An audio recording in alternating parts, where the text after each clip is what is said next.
Hello friends, welcome to my channel. ఈరోజు నేను మీకు పచ్చి అలసందలతో పులిహోర చేశానండి.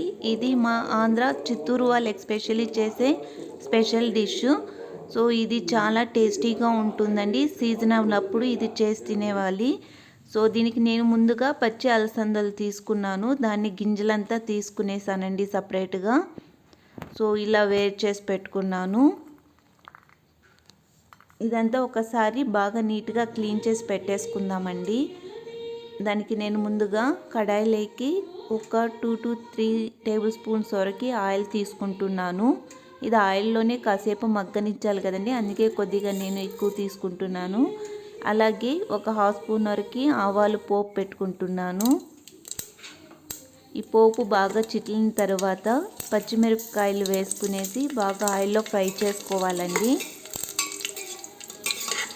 సో ఇవి బాగా ఫ్రై అయిన తర్వాత ఆనియన్స్ యాడ్ చేసుకుందాము. ఒక 2 minutes ఇది ఫ్రై అయితే చాలండి. నేను ఆనియన్స్ కూడా వేసేస్తున్నాను. ఆనియన్స్తో కూడా ఇది వేగుతుంది కదండి, సో అందుకని 2 minutes చాలు, ఎక్కువేం అవసరం లేదు. సో ఇప్పుడు ఆనియన్స్ని కొద్దిగా బ్రౌనిష్ కలర్ వచ్చేంత వరకు ఫ్రై చేసుకుందాము.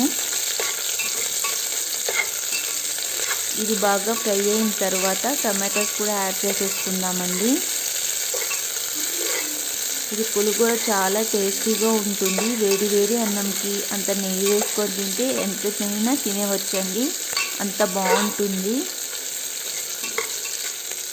సో ఇప్పుడు ఇవి బాగా ఫ్రై అయిపోయిందండి. ఇప్పుడు నేను టమాటో యాడ్ చేసేసుకుంటున్నాను. అలాగే వెల్లుల్లిపాయలు కూడా వేసేసుకుంటున్నాను. సో వెల్లుల్లిపాయలు వేస్తే ఈ ఫ్లేవర్ బాగుంటుంది. సో దాన్ని పొట్టంతా తీసుకొని వేసేసుకున్నాను. టమాటోస్ యాడ్ చేసుకుని కూడా ఇది బాగా కాసేపు మెత్తగా మగ్గేంత వరకు వేగనిద్దామండి.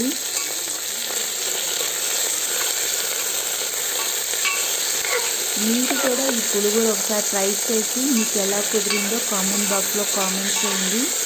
మీరు కానీ నా ఛానల్ ఫస్ట్ టైం చూస్తున్నట్లయితే please subscribe to my channel. ఇదిగోండి, ఇది టమాటోస్ అంతా బాగా దగ్గర పడింది, బాగా మగ్గిందండి. ఇప్పుడు మనము ఏదైతే అనప గింజలు కడిగి పెట్టుకున్నామో దాన్ని యాడ్ చేసేసుకుంటున్నాను. ఇది కూడా ఆయిల్లోనే బాగా ఫ్రై అయిపోవాలండి.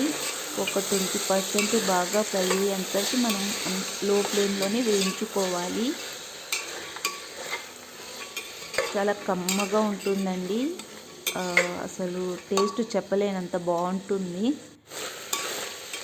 సో ఇదిగోండి, ఇదంతా ఒక 5 to 10 minutes వరకు లో ఫ్లేమ్లోనే ఫ్రై చేసుకున్నాను. ఇప్పుడు నేను చింతపండు కూడా కొద్దిగా యాడ్ చేసేసుకుంటున్నాను. టమాటో వేసాం కదండి, కొద్దిగా అయితే సరిపోతుంది, మరీ పుల్లగా ఉంటే కూడా బాగోదు. సో అలాగే నేను రాళ్ళ ఉప్పు కూడా యాడ్ చేసుకొని ఫ్రై చేసుకుంటున్నాను. ఇదంతా బాగా వేగిపోయిందండి. ఇప్పుడు వాటర్ యాడ్ చేసేసుకుందాము. నేను దీనికి కొద్దిగా పసుపు కూడా యాడ్ చేస్తున్నానండి. సో పసుపు యాడ్ చేసి కూడా ఒక 2 minutes అలా ఫ్రై చేద్దాం. ఆ తర్వాత నేను వాటర్ యాడ్ చేసేసుకుంటున్నాను.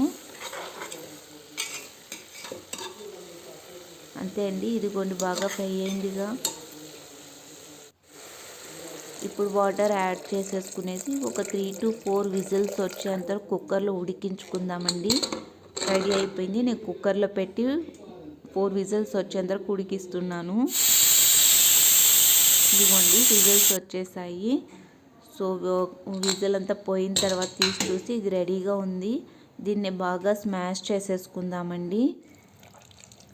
ఇలా పాత్రలోకి తీసుకునేసి బాగా స్మాష్ చేసుకుందాము. ఇదిగోండి బాగా స్మాష్ అయిపోయిందిగా. అంతేనండి, తర్వాత దీనికి ఏం పోపు పెట్టాల్సిన అవసరం లేదు. తర్వాత నేను సపరేట్గా కొన్ని గింజలు పెట్టి దీంట్లోకి యాడ్ చేసుకుంటున్నాను. అది మనం తినేటప్పుడు మనకు తగులుతూ ఉంటే గింజలు అనేవి బాగుంటాయి, అందుకని యాడ్ చేసుకుంటున్నానండి. అంతే, ఇది రెడీ అయిపోయింది. సో ఇప్పుడు వేడన్నానికి వేసుకునేసి కొద్దిగా నెయ్యి తగిలించి తింటుంటే చాలా బాగుంటుంది. మీరు కూడా ట్రై చేయండి. Thank you for watching.